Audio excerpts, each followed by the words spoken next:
Hello दोस्तों, मैं दीपक कुमार एक बार फिर स्टूडेंट गुरु चैनल में आपका स्वागत करता हूं। आज हम लोग स्टार्ट करेंगे क्लास 10th का फिजिक्स भौतिकी।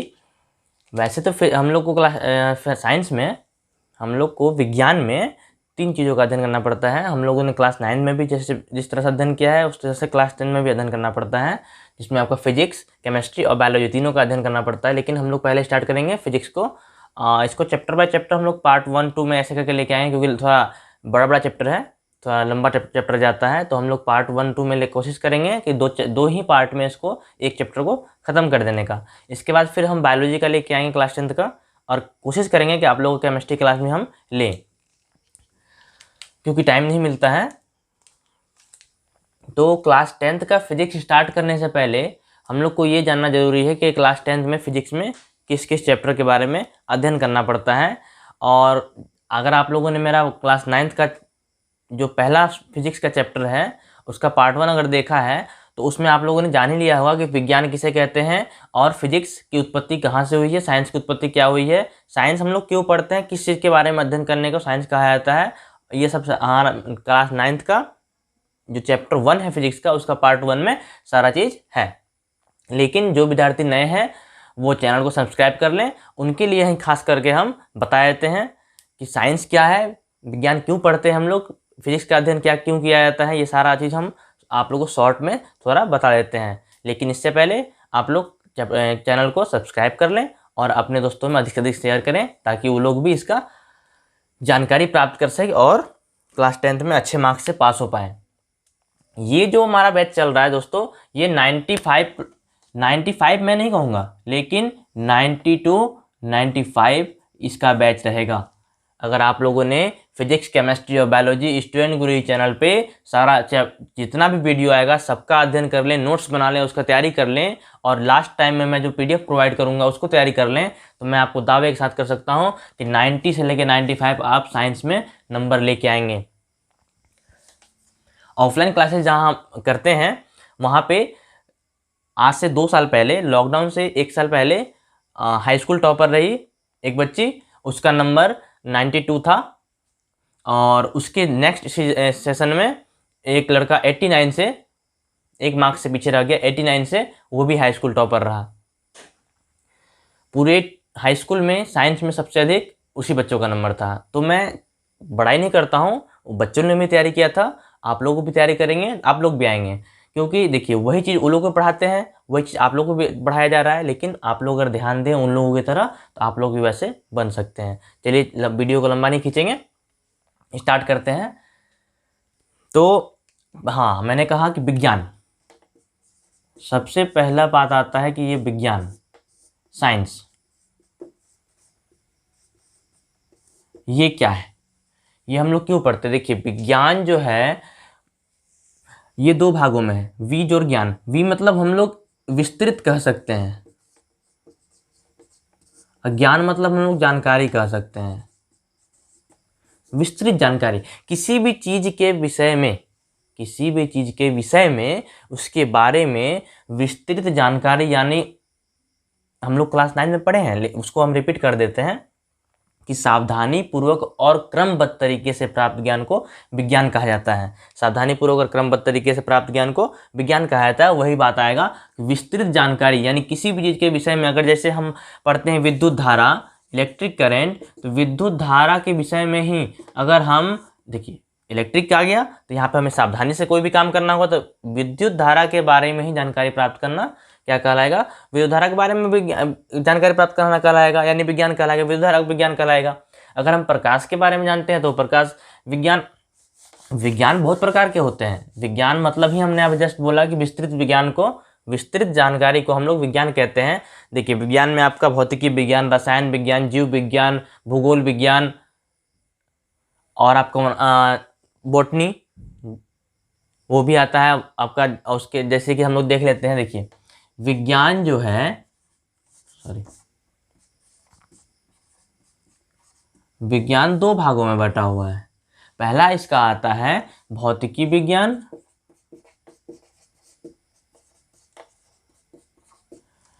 जो चैनल पर नए हैं या फिर पुराने भी हैं, अगर कोई वीडियो देखिए कोई कोई वैसे बातें उसको बात होता है, उसको याद करने में टाइम लग जाता है थोड़ा सा, तो वीडियो स्लो हो जाता है। तो आप लोग एक काम करेंगे, वीडियो को 1.5 1.25 स्पीड करके देखें, ज़्यादा बेटर रहेगा।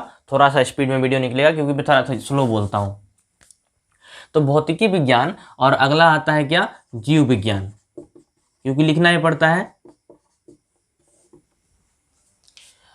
और भी यूट्यूब पे जो चैनल हैं उस पे सारे में पढ़ाया जाता है, बस यहाँ पे बता दिया जाता है और उसके बाद आपको मिटा दिया जाता है, आप उसको करें या ना करें। लेकिन अब एक एक हम परिभाषा अगर लिखें, डेफिनेशन एक एक क्वेश्चन का अगर लिखेंगे तो वीडियो बहुत लंबा चले जाएगा। एक एक सेशन का कम से कम 5-6 पार्ट बन जाएगा वीडियो का, एक एक चैप्टर का। इसीलिए वैसा नहीं करेंगे, हम आपको जितनी भी चैप्टर के बारे में जानकारी है वो सारा यहाँ पर विस्तृत रूप से बताएंगे, और वीडियो के लास्ट में वो सारा क्वेश्चन आंसर का हम आपको स्क्रीनशॉट वीडियो के ही लास्ट में डाल देंगे। आप लोग वीडियो को पॉज करके और सारा नोट्स बना लीजिएगा बिल्कुल एकदम। तो भौतिकी विज्ञान फिजिकल साइंस, और आ गया जीव विज्ञान बायोलॉजिकल साइंस। तो भौतिकी विज्ञान फिर 2 टाइप का होता है, 2 भागों में बट गया है। एक आपका हो गया है भौतिक, जिसे हम लोग फिजिक्स कहते हैं,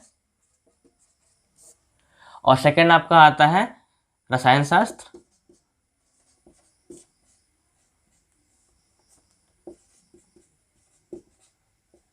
वीडियो छोटा हो इसलिए थोड़ा स्पीड में लिखते हैं, जिससे हैंडराइटिंग थोड़ा मिस्टेक हो जाता है।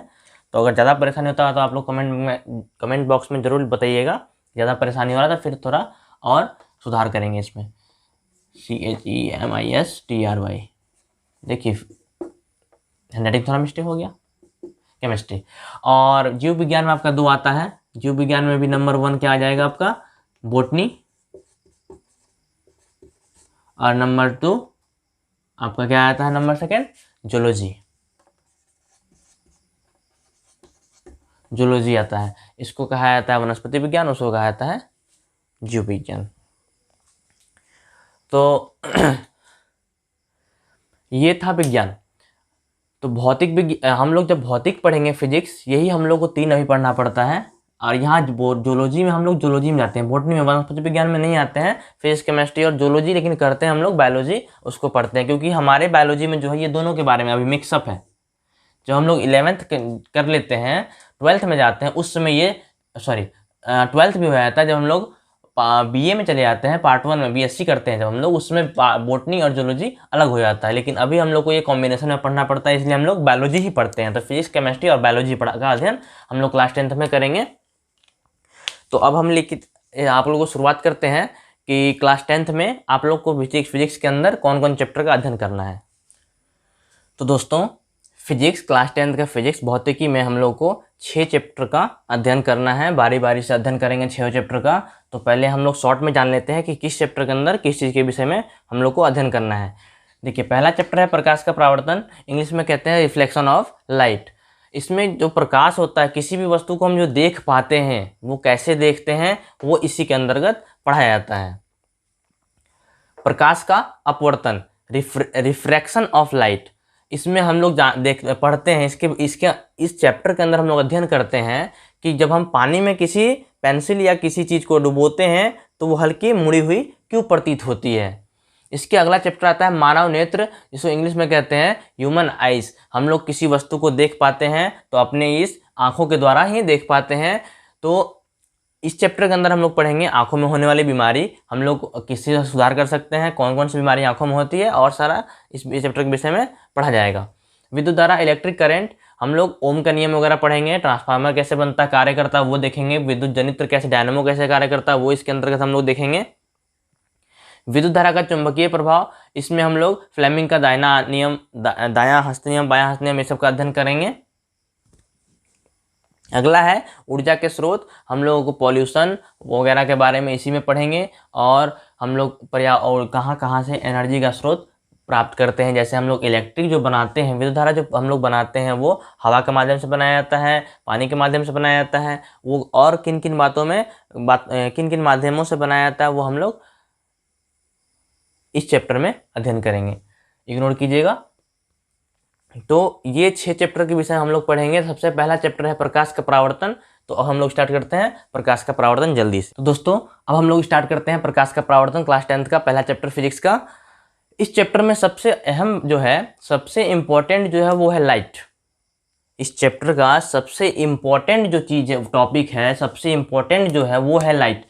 पूरा चैप्टर इसी चीज़ पर टिका हुआ है, लाइट, प्रकाश। या तो फर्स्ट चैप्टर हो या तो सेकेंड चैप्टर हो, वो टोटल का टोटल प्रकाश पर ही टिका हुआ है। चैप्टर इसके विषय में ही, पूरा चैप्टर है प्रकाश के विषय में ही, लाइट के विषय में ही। तो इसको ही जब से पहले जानना हमें जरूरी होता है। तो प्रकाश क्या है, पहले हम लोग जानेंगे प्रकाश क्या है। इसके बाद फिर हम लोग देखेंगे कि प्रकाश किन किन माध्यमों में कितने स्पीड से गमन करता है, किन किन माध्यमों में प्रकाश का क्या चाल होता है, प्रकाश किस किस तरह का और भी खेल करता है, वो सारा चीज़ हम लोग इसके विषय में पढ़ेंगे। प्रकाश हमारे जीवन में किस प्रकार इंपॉर्टेंस रखता है वो भी जानना जरूरी है। तो सबसे पहले हम लोग देखेंगे प्रकाश किसे कहते हैं, तो उसको हम लोग पहले बोर्ड पे आने से पहले हम लोग लैंग्वेज से देखेंगे। तो प्रकाश जो है वो एक प्रकार का ऊर्जा है। सबसे पहला बात, जो अहम बात है, वो प्रकाश एक प्रकार का क्या होता है, ऊर्जा है। तो उसको हम लोग लिखेंगे बोर्ड पे, प्रकाश क्या है, प्रकाश एक प्रकार का ऊर्जा है।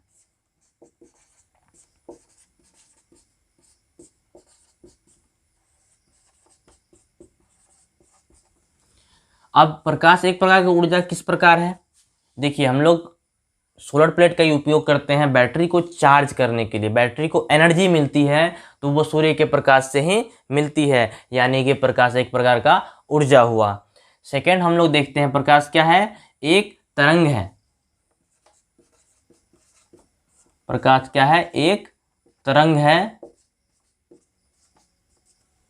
ये हम लोग यहाँ पे सिर्फ जानकारी के लिए लिख रहे हैं और जान रहे हैं, पढ़ रहे हैं, लेकिन क्लास 10th तक हम, ये क्लास 11th में है कि प्रकाश एक प्रकार का तरंग है। क्लास 10th तक हम लोग का है कि प्रकाश सीधी रेखा में गमन करता है, तो प्रकाश तरंग नहीं हुआ, क्योंकि तरंग हमारा पैरेलल गमन करता है। तो प्रकाश एक तरंग है, ये हम लोग सिर्फ जान लेते हैं। प्रकाश सीधी रेखा में गमन करता है, लेकिन प्रकाश क्या होता है, सीधी रेखा में गमन करता है क्लास 10 तक, लेकिन 11th में जाके हम लोग क्या पढ़ते हैं कि प्रकाश एक प्रकार का तरंग भी है। प्रकाश का चाल अलग अलग माध्यम में अलग अलग प्रकार से होता है। सबसे अधिक प्रकाश का चाल आपका निर्वात में होता है, वैक्यूम में होता है, जहाँ पर प्रकाश की चाल 3 लाख किलोमीटर प्रति सेकेंड होती है, 3 लाख किलोमीटर प्रति सेकेंड होती है। पानी में इसका चाल अलग होता है, लोहा में अलग होता है। माध्यम 3 ही होता है, ठोस, द्रव और गैस। माध्यम कितना होता है, 3 होता है, ठोस, द्रव, गैस। तो उसी 3 माध्यमों में प्रकाश का चाल अलग अलग प्रकार का होता है। क्योंकि अब हम लोग जो द्रव कहेंगे तो द्रव में सिर्फ पानी नहीं आता है, उसमें केरोसिन आता है, उसमें आपका तारपीन आता है, उसमें आपका पारा भी आता है, पारा भी एक द्रव है। तो अलग अलग प्रकार का द्रव में अलग अलग प्रकार का चाल होगा। ऐसा नहीं है कि जो पानी में होगा वो सारे द्रव में होगा, जो ठोस में, जो लोहा में होगा वो सारे में, ऐसा नहीं होता है। तो प्रकाश का चाल अलग अलग माध्यम में अलग अलग होता है। तो अब हम लोग चैप्टर के क्वेश्चन के पे चलते हैं। सबसे पहला क्वेश्चन हम लोग अभी जस्ट लिखा था, तो वही क्वेश्चन पहले होगा कि प्रकाश क्या है। जितना भी क्वेश्चन होगा सबका हम सिर्फ मुंह से बोलते जाएंगे, जो डायग्राम से समझाना होगा वो डायग्राम से समझा देंगे, और लास्ट में जो वीडियो का लास्ट होगा सारा क्वेश्चन आंसर सारा चीज़ फिगर के साथ हम कर देंगे। आप लोग उसको नोट्स कर लीजिएगा, तो वहाँ आराम रहेगा। यहाँ पे हम लिखेंगे तुरंत मिटा देंगे, लिखेंगे तुरंत मिटा देंगे, आप लोग नोट्स नहीं कर पाइएगा। इसीलिए आप लोग ध्यान से देखिए। सबसे पहला क्वेश्चन, प्रकाश क्या है। प्रकाश एक प्रकार का ऊर्जा है। ये बातों को हम रिपीट करेंगे, आप लोग भी अपने माइंड में रिपीट कीजिएगा, ताकि जो चीज़ हम लोग पढ़ते हैं वो हमें क्लास में ही कर लेना बहुत ज़्यादा ज़रूरी होता है। ज़रूरी नहीं है कि उसको हम लोग रट्टा मारें, यहीं पे वो चीज़ को कर लेंगे तो ताकि हम एक बार सिर्फ देखें तो हमें फिर याद आ जाए कि ये चीज़ हमें पढ़ा हुआ है। प्रकाश क्या है, प्रकाश एक प्रकार का क्या है, ऊर्जा है, जो हमें किसी चीज़ को देखने में मदद प्रदान करता है। प्रकाश एक प्रकार क्या है, ऊर्जा है, जो किसी चीज़ों को देखने में हमें मदद प्रदान करता है। हम जो किसी चीज़ को देख पाते हैं, आज हम इस बोर्ड को देख पा रहे हैं, तो ये जो बल्ब जल रहे हैं इसके कारण ही हम इसको देख पा रहे हैं। अगर अंधेरा हो जाए तो हम इस बोर्ड को नहीं देख पाएंगे। अगर हम अपनी आंखों को बंद कर लें तो हम इसे नहीं देख सकते हैं, क्योंकि प्रकाश हमारे आंखों में नहीं जा रही है, या इस बोर्ड पे प्रकाश नहीं पड़ेगी, ये हमें दिखाई नहीं दे रही है। क्योंकि बोर्ड हमें दिखने का कारण अभी हम लोग जस्ट देखेंगे प्रकाश के परावर्तन में, रिफ्लेक्शन ऑफ लाइट में, कि कोई चीज़ हम लोग क्यों देख पाते हैं। तो पहला क्वेश्चन था प्रकाश क्या है। प्रकाश एक प्रकार का ऊर्जा है, जो किसी भी चीज़ों को हमें देखने में मदद प्रदान करती है। वो हम लोग कैसे देख पाते हैं? जब प्रकाश के परावर्तन क्वेश्चन को पढ़ेंगे तो हम लोग देखेंगे। बस अभी फिलहाल इतना देखिए कि प्रकाश एक प्रकार का ऊर्जा है जो किसी चीज को देखने में मदद प्रदान करती है। अगला क्वेश्चन होगा प्रकाश के स्रोत। अगला क्वेश्चन क्या होगा? प्रकाश के स्रोत।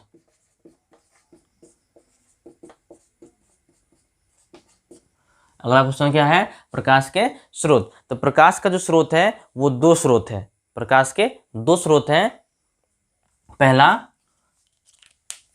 प्रकाश के दो स्रोत होते हैं। पहला आपका होगा मानव निर्मित,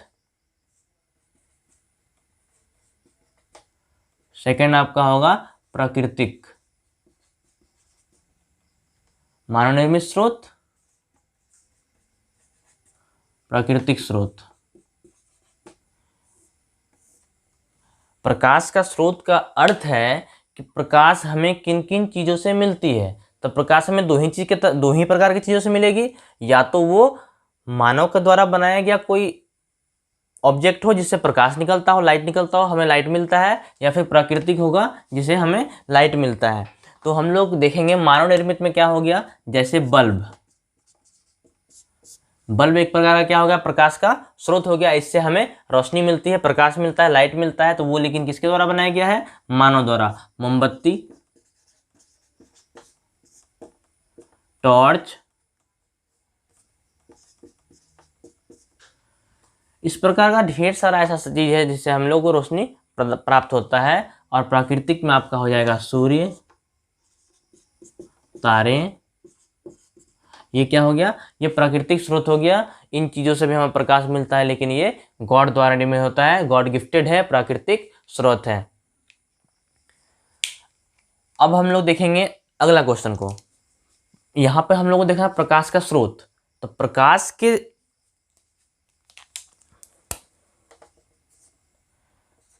के आधार पर, लाइट के आधार पर, प्रकाश के आधार पर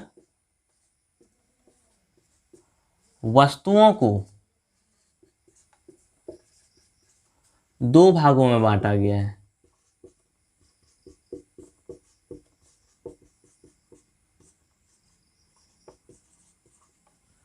नंबर वन में क्या हो जाएगा? प्रदीप्त वस्तु। और नंबर सेकंड हो जाएगा आपका, इधर लिखते हैं तब इसके विषय में हम लोग देखेंगे। नंबर सेकंड हो जाता है आपका अप्रदीप्त वस्तु। एक नहीं होता है, ढेर सारा होता है, इसलिए हम लोग वस्तुएं लगा देंगे।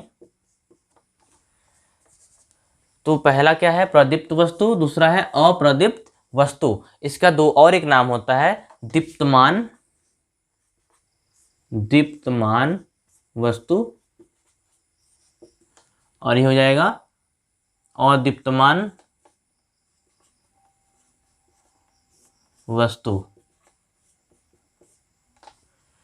तो अब दीप्तमान वस्तु क्या होता है और अदीप्तमान वस्तु क्या होता है, प्रदीप्त वस्तु क्या है, अप्रदीप्त की नाम में कंफ्यूज नहीं करेंगे। तो प्रकाश के आधार पर वस्तुओं को दो भागों में बांटा गया है, प्रदीप्त वस्तु या दीप्तमान वस्तु, और प्रदीप्त वस्तु या अदीप्तमान वस्तु। तो पहले हम लोग देखेंगे प्रदीप्त वस्तु या दीप्तमान वस्तु के बारे में।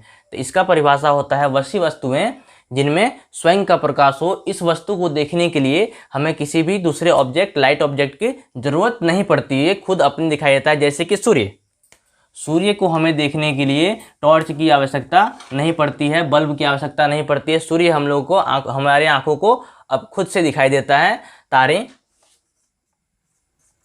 बहुत सारे बच्चों के मन में अभी भी ये डाउट होगा कि तारे हमें सिर्फ रात में दिखाई देते हैं, बट तारे हमारे पृथ्वी से इतने दूर हैं कि इनकी रोशनी दिन के सूर्य की रोशनी के में पृथ्वी तक आती है, बट हमारे नग्न आंखों से दिखाई नहीं देती है। इसलिए हम लोग जैसे ही संध्या काल होता है तो हम लोग पश्चिम की ओर एक तारा देखते हैं। वो तारा हम लोग कहते हैं बट होता नहीं है। 8th क्लास में अगर आप लोगों ने पढ़ा होगा तो जाना होगा कि वो शुक्र ग्रह होता है। और भी लेकिन हमें तारे दिखाई देते हैं संध्या के वक्त। तो वैसी वस्तु जिनमें स्वयं का प्रकाश हो उसे कहते हैं दीप्तमान वस्तु। जस्ट इसका अपोजिट होता है कि वैसी वस्तुएं जिन्हें देखने के लिए, ध्यान सुनिएगा, वैसी वस्तुएं जिन्हें देखने के लिए दीप्तमान वस्तु की आवश्यकता पड़ती हो। इसका परिभाषा होगा कि वैसी वस्तुएं जिसे देखने के लिए दीप्तमान वस्तु यानी किसी लाइट ऑब्जेक्ट की जरूरत पड़ती हो उसे अदीप्त वस्तुएं कहा जाता है, जैसे टेबल, कुर्सी। इस तरह का 2 एग्जाम्पल से आप लोग समझ गए होंगे कि क्या क्या और एग्जाम्पल हो सकता है। दीवार, दीवार। और इस कैमरे के माध्यम से आज हमें भी देख पा रहे हैं, तो वो भी लाइट के थ्रू ही देख पा रहे हैं, तो मनुष्य, बोर्ड इत्यादि। इस तरह के जितने भी ऑब्जेक्ट्स हैं जिन्हें देखने के लिए हमें लाइट की आवश्यकता पड़ती हो उसे अदीप्तमान वस्तु या अप्रदीप्त वस्तु कहा जाता है। ल्यूमिनियस ऑब्जेक्ट इसको कहते हैं नॉन ल्यूमिनियस ऑब्जेक्ट। लास्ट में जब हम वीडियो के लास्ट में जब हम सारे क्वेश्चन को डालेंगे स्क्रीनशॉट में, तो वहाँ पे इंग्लिश और हिंदी दोनों के साथ डाल लेंगे, आप लोग नोट्स कर लीजिएगा। उसके बाद दीप्तमान अदीप्तमान वस्तु के बाद जो क्वेश्चन आता है, अगला क्वेश्चन है प्रकाश की किरण। प्रकाश की किरण किसे कहते हैं? सरल रेखा में चलने वाले प्रकाश को, सरल रेखा में चलने वाले प्रकाश को प्रकाश की किरण कहते हैं। ये आप लोग देख सकते हैं, अगर कहीं से प्रकाश आ रही हो और वहाँ पे जैसे मान लीजिए कोई छत है, उसमें कहीं एक पॉइंट पे छेद है और सूर्य का रोशनी छत पे पड़ रही है, तो उस रोशनी वो क्या होती है, उस पॉइंट से अंदर की ओर आती है, तो वो क्या कहलाएगा? प्रकाश का किरण कहलाएगा। यानी इसका परिभाषा होता है सरल रेखा पर चलने वाले प्रकाश को प्रकाश की किरण कहा जाता है। अगला है किरण पुंज किसे कहते हैं?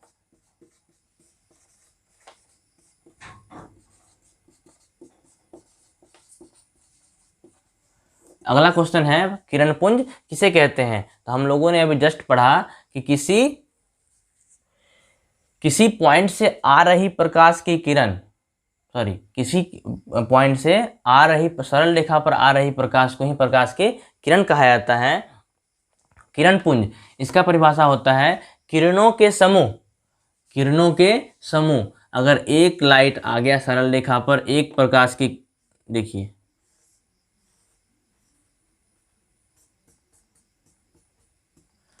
यहां से लाइट निकल रही है, किसी एक पॉइंट से अगर लाइट गुजरता है तो इसे क्या कहा जाएगा? किरण।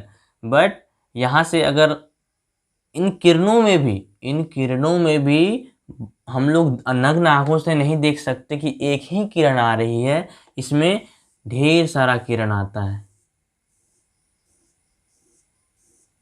तो इन्हीं समूह को किरण पुंज कहा जाता है। तो इसका परिभाषा क्या हो जाएगा? किरणों के समूह को किरण पुंज कहा जाता है। किरणों के समूह को किरण पुंज कहा जाता है। किरण पुंज 3 प्रकार के होते हैं। किरण पुंज 3 प्रकार के होते हैं। नंबर 1 अपसारी किरण पुंज,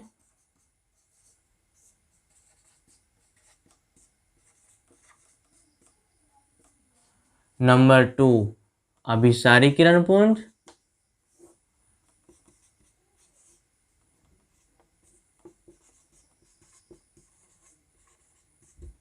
नंबर 3 समांतर किरण पुंज।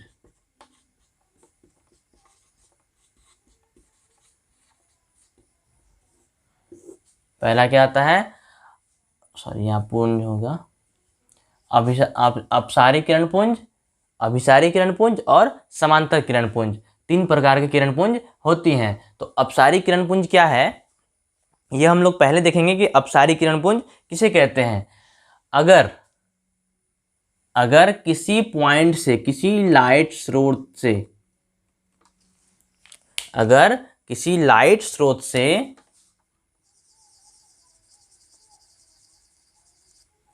प्रकाश की किरण निकलकर फैल जाती है,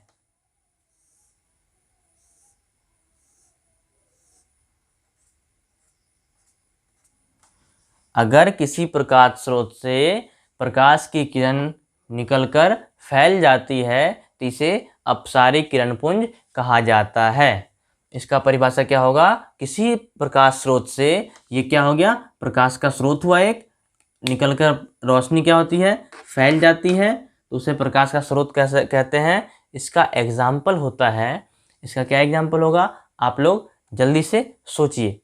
तो दोस्तों इसका एग्जाम्पल होगा मोटरसाइकिल के हेडलाइट से निकलती हुई रोशनी। इसका एग्जाम्पल क्या होगा? मोटरसाइकिल के हेडलाइट से निकलती हुई रोशनी। मोटरसाइकिल का हेडलाइट एक लाइट का फॉक्स होता है, इससे क्या होती है, पूरे रोड पर रोशनी बिखर जाती है। या किन्हीं किन्हीं टॉर्च में भी ऐसा होता है कि रोशनी किसी एक पॉइंट से निकलकर फैल जाती है। बल्ब रोशनी एक पॉइंट से निकलकर फैल जाती है। बल्ब में रोशनी एक पॉइंट से निकलती है और फैल जाती है, तो वो सारी किरण पुंज क्या कहलाएगी? अपसारी किरण पुंज कहलाएगी। अगला आपका आता है अभिसारी किरण पुंज। इसमें जस्ट इसके अपोजिट होता है कि रोशनी जो है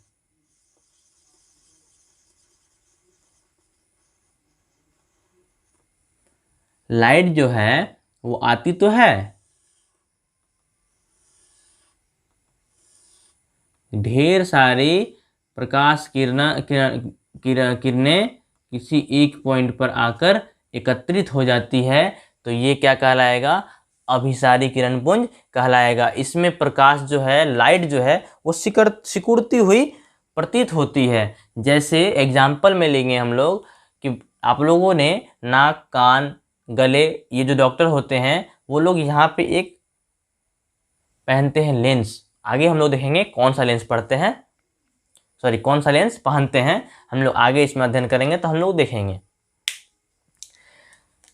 या फिर जो जानते हैं वो कमेंट बॉक्स में जरूर कमेंट करें कि हमें ये पहले से मालूम था कि हमें कौन सा लेंस डॉक्टर पहनते हैं। तो डॉक्टर यहाँ पे एक लेंस पहनते हैं ताकि रोगी के गले में एक पॉइंट पर, या नाक में हो या कान में या गले में, कहीं एक पॉइंट पर जो बीमारी है वो उस घाव को, फुंसी को देख पाए। तो वो क्या करते हैं, यहाँ पे लेंस पहनते हैं और वो दर्पण पे जब आता है, सॉरी लेंस मैंने बोल दिया, सॉरी, दर्पण पहनते हैं और लाइट आकर उस दर्पण में पड़ के एक जगह एकत्रित हो जाती है। या फिर आप लोग इसका एग्जाम्पल खुद से कर सकते हैं। अब कंपास बॉक्स में आता है या नहीं आता है, लेकिन पहले कंपास बॉक्स में आ रहा था एक लेंस, इस प्रकार का एक लेंस आता था। उस लेंस पर जब प्रकाश की किरणें पड़ती हैं तो एक पॉइंट पर एकत्रित हो जाती हैं। आप लोग एग्जाम्पल में करके इसको प्रैक्टिकली घर पे देख सकते हैं कि उस कंपास बॉक्स, ज्योमेट्री बॉक्स में से जब लेंस होता है उसको निकाल के धूप में कहीं एक जगह रखेंगे, ज़मीन के नज़दीक या किसी फर्श के नज़दीक, तो देखेंगे कि उस पर रोशनी पड़ने के बाद कि एक पॉइंट पर एकत्रित हो जाती है। ये आप लोग बचपन में किए भी होंगे।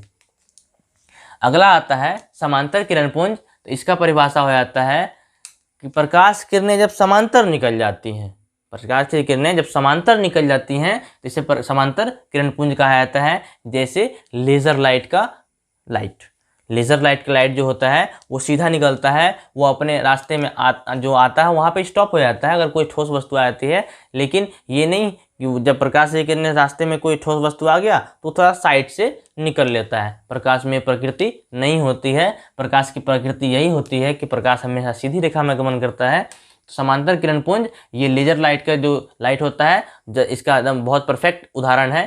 तो पहला का क्या हो गया परिभाषा? प्रकाश की किरणें किसी एक वस्तु से निकलकर फैल जाती है, ऐसे प्रकाश की किरणों को अपसारी किरण पुंज कहा जाता है।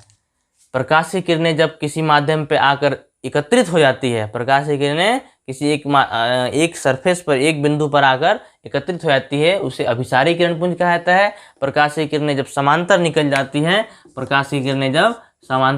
जाती हैं, इसे समांतर किरण पुंज कहा जाता है।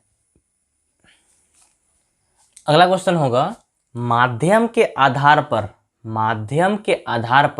प्रकाश का जो चलने का माध्यम है, प्रकाश के चलने का माध्यम जो है, सोर्स जो है, उसके आधार पर वस्तुओं को 3 भागों में बांटा गया है। माध्यम के आधार पर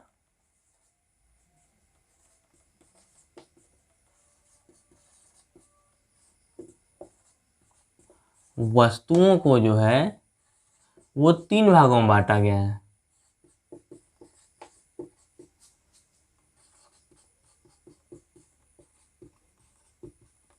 ध्यान से पढ़ेंगे।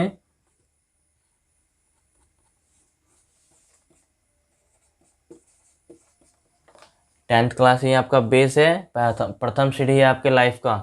इसमें अगर हम लोग मिस्टेक कर जाते हैं तो हमारे सीढ़ी गड़बड़ा जाता है। बिल्कुल ध्यान से पढ़ेंगे और अच्छे नंबर से पास होंगे।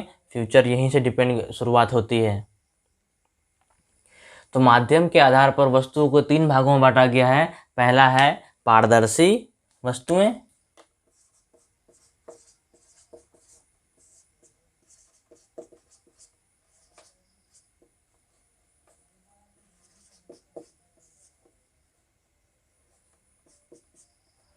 नंबर सेकंड है आपका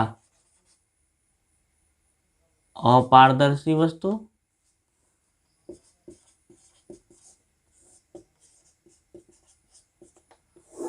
नंबर थर्ड है आपका पारभासी वस्तु।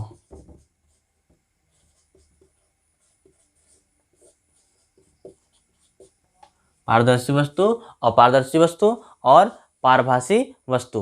अगला जो क्वेश्चन है वो ये है कि माध्यम, प्रकाश का चलने का जो माध्यम होता है वो 3 होता है। प्रकाश के चलने का माध्यम 3 होता है, पारदर्शी, अपारदर्शी और पारभासी। प्रकाश का जो चलने का माध्यम है वो 3 ही हो सकता है। पहला क्या है? पारदर्शी माध्यम, अपारदर्शी माध्यम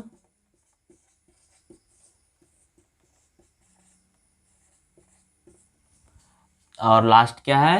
पारभासी माध्यम। तो पारदर्शी माध्यम में आपका आता है कि वैसा माध्यम जिसमें प्रकाश आसानी से आर पार हो जाए।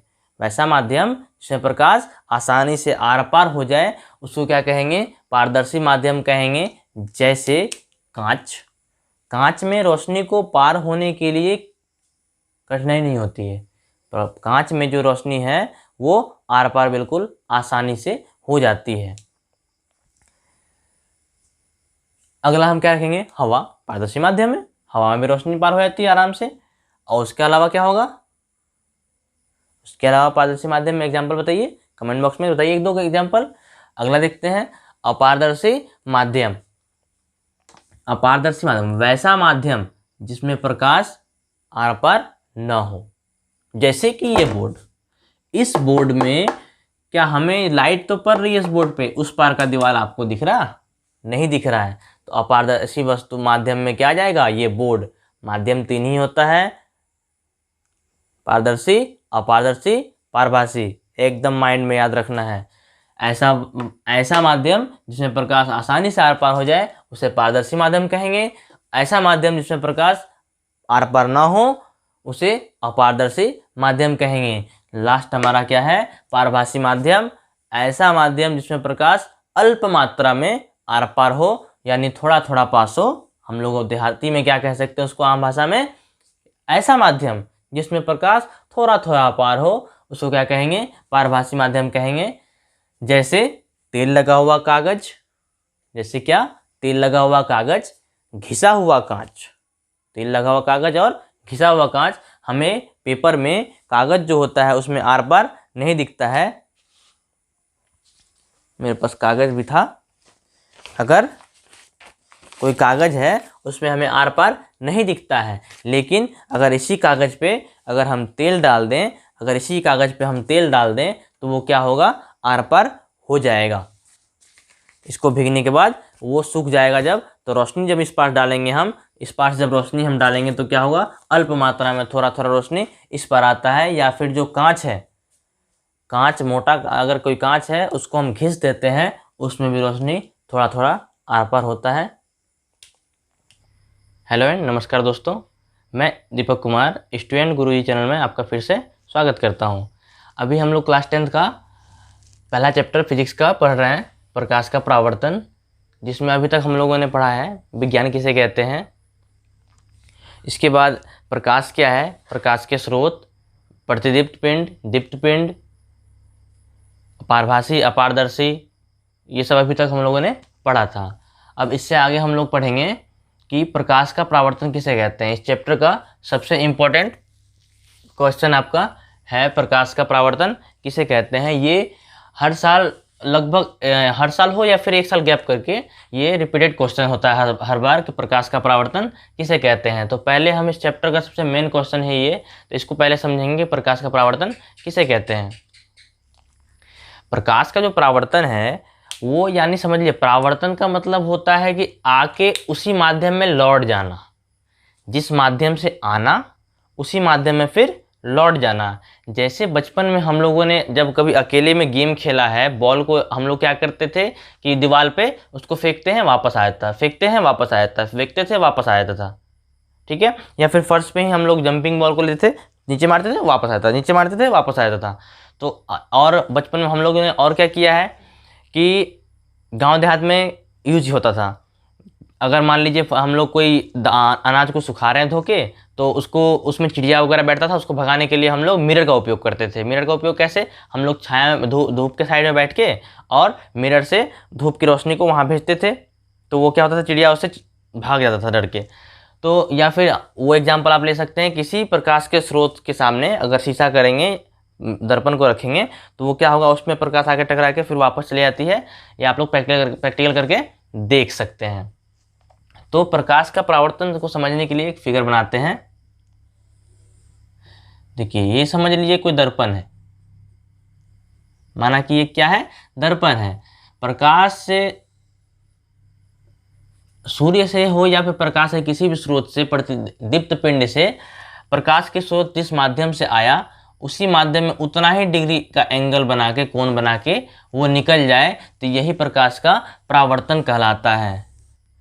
जिस माध्यम से प्रकाश की किरणें आ रही है उसी माध्यम में लौट जाएगी, तो यही प्रकाश का परावर्तन कहलाएगा। जितने एंगल से वो आएगी उतने ही एंगल से वो जाएगी। सबसे इसका हम लोगों ने जो पहला एग्जाम्पल मैंने दिया कि बॉल को लेके दीवार पे मारते थे, वो वापस आ जाता था, दीवार पे फेंकते थे फिर वापस आ जाता है, तो वो सबसे इसमें एक अच्छा उदाहरण है। प्रकाश के हम लोग किसी वस्तु को देख पाते हैं। मैंने आप लोगों को कहा था कि इस चैप्टर में हम लोग आगे जानेंगे, और आपका मानव नेत्र जो चैप्टर तीसरा है उसमें भी हम लोग अच्छे से पढ़ेंगे। लेकिन इसमें हम लोग देखिए, हम लोग किसी वस्तु को अगर देख पाते हैं तो इसका मेन कारण प्रकाश का परावर्तन है। अगर प्रकाश का परावर्तन ना हो तो हम लोग किसी भी वस्तु को नहीं देख सकते। उसमें क्या होता है, जब किसी वस्तु को हम लोग देखते हैं तो मान लेते हैं सूरज है, यहाँ से सूर्य की रोशनी निकल रही है, ये कोई पेड़ है, इस पे सूर्य की रोशनी पड़ रही है। यहाँ से कोई मनुष्य, यहाँ से मान लीजिए कोई मनुष्य उसको देख रहा है, तो यहाँ पे कौन सी घटना घटती है, परावर्तन कैसे होता है। तो सूर्य से आती हुई किरणें किसी अपारदर्शी वस्तु से टकराकर उसी माध्यम में लौट जाती है, प्रकाश परावर्तन हो गया। तो यहाँ पे क्या होता है, इसका जो फिगर है, यहाँ से किसी वस्तु को अगर देख पाते हैं हम तो प्रकाश का परावर्तन होता है, प्रकाश की रोशनी से पड़ती है, इससे टकराकर आंखों तक आती है, तो हमारे आंखों पे पीछे, मैंने आंखों के अंदर रेटिना के पास इसका चित्र बनता है, काल्पनिक चित्र बनता है इसका, जो कि उल्टा बनता है। किसी वस्तु का जो है, हमारे आंखों में जो किसी वस्तु का भी अगर चित्र बनता है तो वो उल्टा बनता है। हमारा माइंड इसको सीधा करके देखता है, हमारी ज्ञानेंद्रिया माइंड तक, दिमाग तक, मस्तिष्क तक जब भेजती है कि ये एक पेड़ का फिगर बना हुआ है अंदर, तो ये उल्टा बना होता है। अगर हम किसी चीज़ को पढ़ते हैं या देखते हैं, आप किसी चीज़ को देख रहे हैं तो उल्टा देख रहे हैं। आप अगर मोबाइल के यूट्यूब पर अगर हम मुझे देख रहे हैं वीडियो में, तो आप मुझे उल्टा देख रहे हैं, बट माइंड उसे क्या कर रही है, सीधा करके दिखाती है इस वस्तु को।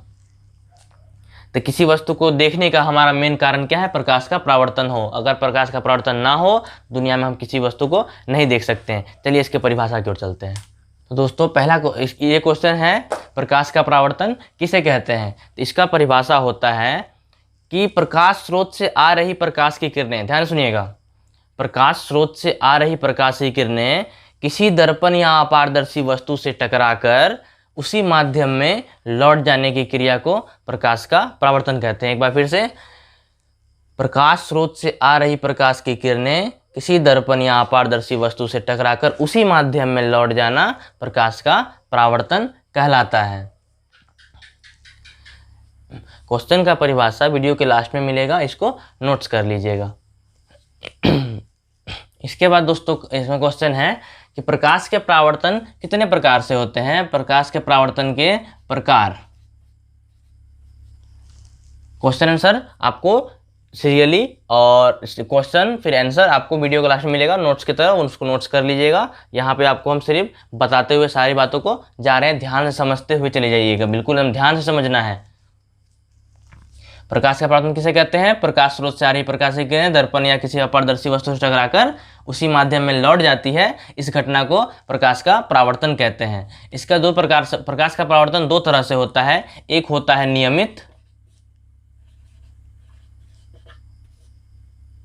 नियमित परावर्तन,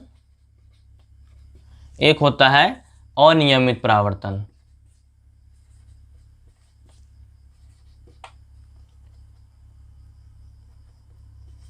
अनियमित परावर्तन। अब ये नियमित परावर्तन क्या है, अनियमित परावर्तन क्या है?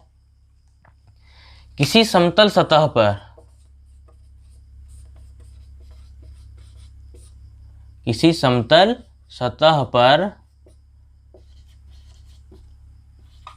प्रकाश का परावर्तन पूर्ण रूप से होने की घटना क्या कहलाएगा? नियमित परावर्तन कहलाएगा। इसका फिगर बनेगा किस टाइप से? देखिए किस प्रकार से फिगर होगा इसका। जिस माध्यम से आया इसी माध्यम में लौट गया। ये क्या है? दर्पण है या फिर अपारदर्शी सतह है, जिससे प्रकाश टकरा के आर पार नहीं होगा, नहीं तो वहाँ अपवर्तन हो जाएगा। अगले चैप्टर हम लोग पढ़ेंगे। बहुत ही मज़ा आता है फिजिक्स पढ़ने में, पूरा ब्रह्मांड फिजिक्स पे टिका हुआ है दोस्तों, इसलिए फिजिक्स को ध्यान से पढ़िए। इसको बिल्कुल इजीली लेना है, फिजिक्स हो या मैथ हो, किसी भी सब्जेक्ट को इजीली लीजिए, बिल्कुल सॉल्व होगा, बिल्कुल याद होगा, कुछ नहीं है।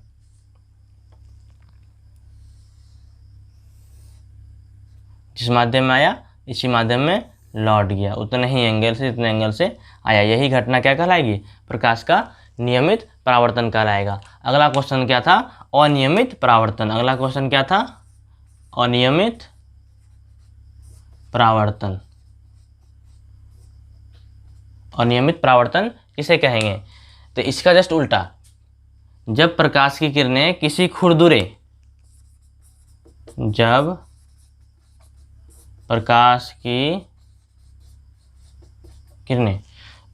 प्रकाश की किरणें, इसका फिगर बना देंगे। अब क्वेश्चन से तो लास्ट में बताएंगे ही, तो आंसर लिखने की जरूरत नहीं है, बोल रहे हैं, रिपीट कीजिएगा। देखिए, जब प्रकाश की किरणें किसी असमतल यानी कि खुरदुरे, असमतल का मतलब क्या होता है? खुरदुरे।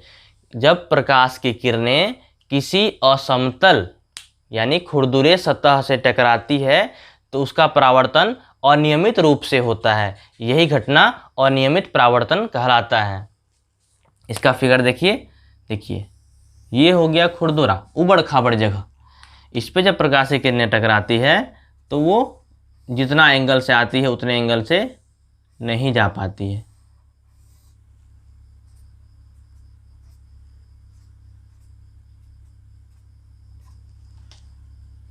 इसी परावर्तन को अनियमित परावर्तन कहते हैं। एक बार रिपीट करते हैं। नियमित प्रकाश के परावर्तन किसी समतल दर्पण या फिर किसी दर्पण या अपारदर्शी वस्तु से टकराकर प्रकाश की किरणें उसी माध्यम में लौट जाती है जिस माध्यम से वो आती है, यह घटना प्रकाश का परावर्तन कहलाता है। प्रकाश का परावर्तन के दो प्रकार है, नियमित परावर्तन, अनियमित परावर्तन। नियमित परावर्तन क्या है? किसी समतल सतह पर प्रकाश का परावर्तन पूर्ण रूप से होने की घटना नियमित परावर्तन कहलाता है। इसका फिगर ये रहा। अगला है अनियमित परावर्तन। किसी खुरदुरे और समतल सतह पर प्रकाश का पूर्ण रूप से परावर्तन न होना अनियमित परावर्तन कहलाता है। इसमें अब आगे हम लोग का है, तो दोस्तों प्रकाश के परावर्तन चैप्टर में आगे बढ़ने से पहले हम लोग को ये 7 चीज़ों को जानना बिल्कुल ज़रूरी है, जो आपका एग्ज़ाम में एक क्वेश्चन इसमें से डेफिनेटली रूप से पूछा जाएगा। ये बात आप लिख के रख लीजिए, क्वेश्चन बैंक पलट के देखिए, ऑब्जेक्टिव में हो, शॉर्ट क्वेश्चन में हो, ये बिल्कुल 7 दूना 14 नंबर का क्वेश्चन है। अगर 2 नंबर में आए 7 दूना 14 नंबर का 2 नंबर एकदम आपका लिखा हुआ है, बिल्कुल ध्यान से सुनिएगा, एकदम चुटकियों में इसका आंसर आप याद कर लीजिएगा। बस सुनिए ध्यान से। पहला आपका क्वेश्चन क्या है, आपतित किरण किसे कहते हैं? ध्यान से सुनेंगे, आपतित किरण किसे कहते हैं? प्रकाश स्रोत से, प्रकाश कोई चीज हो, बल्ब हो, सूर्य हो, कोई भी चीज हो, प्रकाश का स्रोत होना चाहिए जिससे प्रकाश निकलता हो। प्रकाश स्रोत से आ रही प्रकाश की किरणें, प्रकाश स्रोत से आ रही प्रकाश की किरणें आपतित किरण कहलाती है। भारी था? हाँ, बिल्कुल आसान था। आपतित किरण, प्रकाश स्रोत से आ रही प्रकाश की किरणें आपतित किरण कहलाती है। नंबर दूसरा, परावर्तित किरण किसे कहते हैं? आपतित किरण दर्पण से टकराकर, आपतित किरण दर्पण से टकराकर उसी माध्यम में लौट जाती है, उस किरण को परावर्तित किरण कहते हैं। ध्यान सुनेंगे, आपतित किरण दर्पण से टकराने के बाद उसी माध्यम में लौट जाती है, उस किरण को परावर्तित किरण कहते हैं। और एक परिभाषा इसका सुनेंगे, परावर्तित किरण का और एक परिभाषा सुनेंगे, परावर्तक सतह, यानी ये अभी लास्ट क्वेश्चन है वो, परावर्तक सतह इसी को कहते हैं, जिस पर प्रकाश की किरणें पड़ती है, इसी को परावर्तक सतह कहते हैं। परावर्तक सतह से टकराने के बाद जो किरण लौट जाती है, परावर्तक सतह से टकराने के बाद जो किरण लौटती है, इसे क्या कहते हैं? परावर्तित किरण कहते हैं।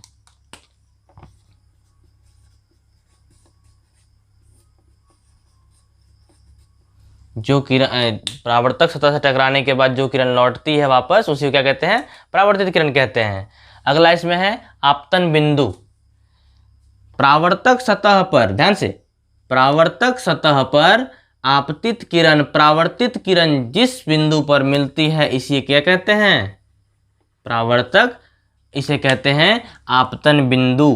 क्या कहते हैं इसको? आपतन बिंदु।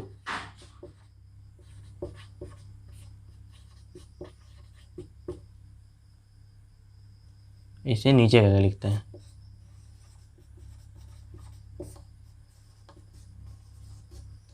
आपतन बिंदु। अगला है अभिलंब। देखिए, किसी भी दो तिरछी रेखाओं के बीच में जो सीधा लंब हम खींचते हैं, किसी भी दो तिरछी यानी परपेंडिकुलर को अभिलंब कहा जाता है। देखिए, किसी भी चीज़ में हम लंब जो खींचते हैं ना, यही होता है अभिलंब। तो देख, इसका परिभाषा क्या होगा अभिलंब का? आपतित किरण, परावर्तित किरण, आपतित किरण एवं परावर्तित किरण के बीच डाला गया लंब, आपतित किरण और परावर्तित किरण के बीच डाला गया लंब क्या कहलाएगा? अभिलंब कहलाता है। इसे ही क्या कहते हैं हम लोग? अभिलंब कहते हैं। क्वेश्चन को फिर, आंसर को फिर सुनेंगे, आपतित किरण परावर्तित किरण के बीच डाला गया लंब अभिलंब कहलाता है। आपतन कोण का परिभाषा क्या होता है? आपतित किरण एवं अभिलंब, आपतित किरण एवं अभिलंब के बीच बना कोण आपतन कोण कहलाता है।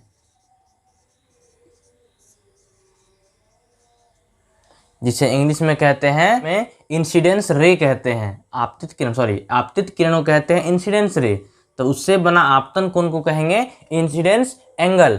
तो इंसिडेंस स्पेलिंग स्टार्ट होता है आई से, इसलिए इसे डिनोट करते हैं स्मॉल आई से। इसके बाद चलिए दोस्तों अगला क्वेश्चन पाते हैं। अगला क्वेश्चन है परावर्तन कोण। तो जस्ट इसके अपोजिट उसको कहेंगे परावर्तित किरण एवं अभिलंब, परावर्तित किरण एवं अभिलंब। इसमें पढ़े थे हम लोग आपतित किरण एवं अभिलंब के बीच डाला गया कोण अब को क्या कहते हैं? आपतन कोण कहते हैं। सेम उसी प्रकार परावर्तित किरण एवं अभिलंब के बीच डाला गया कोण, बना कोण को क्या कहेंगे? परावर्तन कोण कहते हैं। परावर्तित किरण का इंग्लिश होता है रिफ्लेक्टिव रे, इसका और उसी से बना कोण आपतन परावर्तन कोण होता है, जिसे कहते हैं रिफ्लेक्टिव एंगल। इसे आर से डिनोट करते हैं, स्मॉल आर से। तो इसलिए हो जाएगा क्या? Angle I is equal to angle R. ये अब हम लोग पढ़ेंगे परावर्तन के नियम में। तो एक बार रिपीट करते हैं सारा क्वेश्चन, लास्ट क्वेश्चन बचा हुआ है। परावर्तक सतह, आपतित किरण, परावर्तित किरण, आपतित किरण, परावर्तित किरण जिस सतह पर टकराती है इसे ही क्या कहते हैं, परावर्तक सतह कहते हैं। आपतित किरण, अगर परावर्तित किरण को हम नहीं लेते हैं लैंग्वेज में तो इसको देखेंगे, आपतित किरण, आपतित किरण जिस सतह पर आकर पड़ती है इसे परावर्तक सतह कहते हैं। आपतित किरण जिस सतह से परावर्तित होती है उस सतह को क्या कहेंगे, परावर्तक सतह कहते हैं। एक बार फिर से सारा क्वेश्चन को रिपीट करते हैं, ध्यान सुनिएगा। आपतित किरण, प्रकाश स्रोत से आ रही प्रकाश की किरणें आपतित किरण कहलाएगी। परावर्तित किरण, आपतित किरण परावर्तक सतह से टकरा के लौट जाती है, उस किरण को परावर्तित किरण कहते हैं। आपतन बिंदु, अगला है आपतन बिंदु। आपतित किरण जिस बिंदु पर आकर पड़ती है इसे आपतन बिंदु कहते हैं।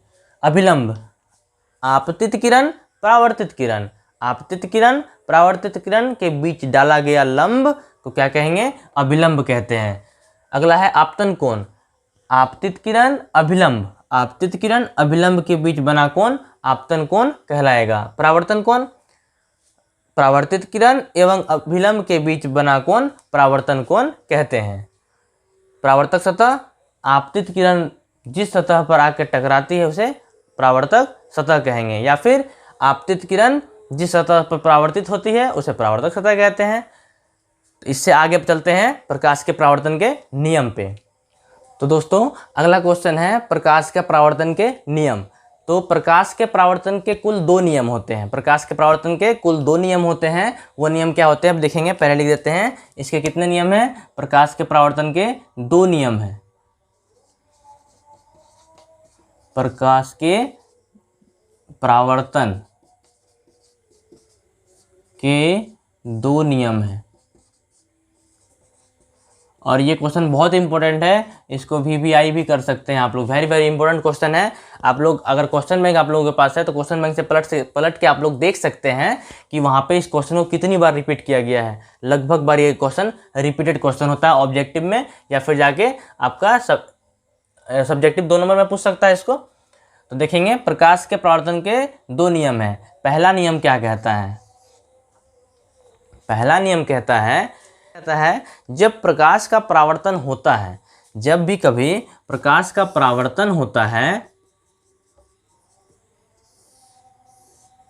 तो हम लोगों ने अभी क्या पढ़ा थोड़ी देर पहले, हम लोगों ने थोड़ी देर पहले पढ़ा था कि आपतित किरण अगर समतल सतह से टकराती है, नियमित परावर्तन में आपतित किरण समतल सतह पर टकराती है तो वो उसी एंगल से निकल जाती है जिसे परावर्तित किरण कहते हैं। तो यहाँ पे क्या बना था, एंगल I और एंगल R बना था। जब जिस एंगल पे आएगा उसी एंगल से जाएगा। तो यहाँ पे परावर्तन का नियम कहता है आपतन कोण एंगल I एवं परावर्तन कोण एंगल R दोनों आपस में बिल्कुल बराबर होता है। अभी हम लोगों ने प्रकाश के परावर्तन में देखा था कि आपतित किरण जितने एंगल से आती है उतना ही एंगल से वो लौट जाती है। तो यहाँ पे क्या हो जाएगा, angle I equal to angle R हो जाएगा। अब परावर्तन के दूसरा नियम में क्या कहता है कि आपतित किरण, परावर्तित किरण और डाला गया अभिलंब तीनों एक ही तल बिंदु पर होता है।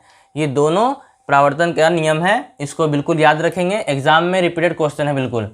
तो प्रकाश के परावर्तन के कितने नियम है, कुल 2 नियम है। आपतन कोण, परावर्तन कोण दोनों बराबर होता है।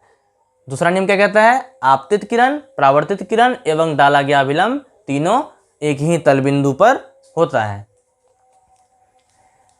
तो दोस्तों क्लास 10th का प्रकाश का परावर्तन पार्ट 1 यहीं पे समाप्त करते हैं। तो दोस्तों पार्ट 1 हम लोग इतने ही पढ़ेंगे। पार्ट 2 में हम लोग पढ़ेंगे दर्पण कितने प्रकार का होता है, दर्पण में कौन सा क्या होता है, हजामती दर्पण आपका जाके सोलर कुकर में कौन सा यूज होता है, मोटरसाइकिल के शीशा में कौन सा यूज होता है, मोटरसाइकिल के बैक मिरर में कौन सा उपयोग होता है, नाई के दुकान में कौन सा दर्पण यूज होता है, ये सब हम लोग आगे वाला चैप्टर में पढ़ेंगे पार्ट 2 में। तो बने रहिए इस चैनल के साथ, स्टूडेंट गुरुजी चैनल के साथ, और अपने दोस्तों में अधिक से अधिक शेयर करें। चैनल को अब तक आप लोगों ने सब्सक्राइब किया, बहुत गलत बात, चैनल को अब तक आप लोगों ने सब्सक्राइब नहीं किया है तो चैनल को जरूर सब्सक्राइब कर दीजिए और बेल आइकन को भी दबाना मत भूलिएगा, ताकि पार्ट 2 आने पर सबसे पहले नोटिफिकेशन आपको मिले और आप उस वीडियो को देख पाएँ। अपने दोस्तों में अधिक से अधिक दोस्त शेयर करें दोस्तों, ताकि इसका जो लाभ है, इसका जो फ़ायदा है वो आपके दोस्तों को भी मिल पाए। जय हिंद दोस्तों।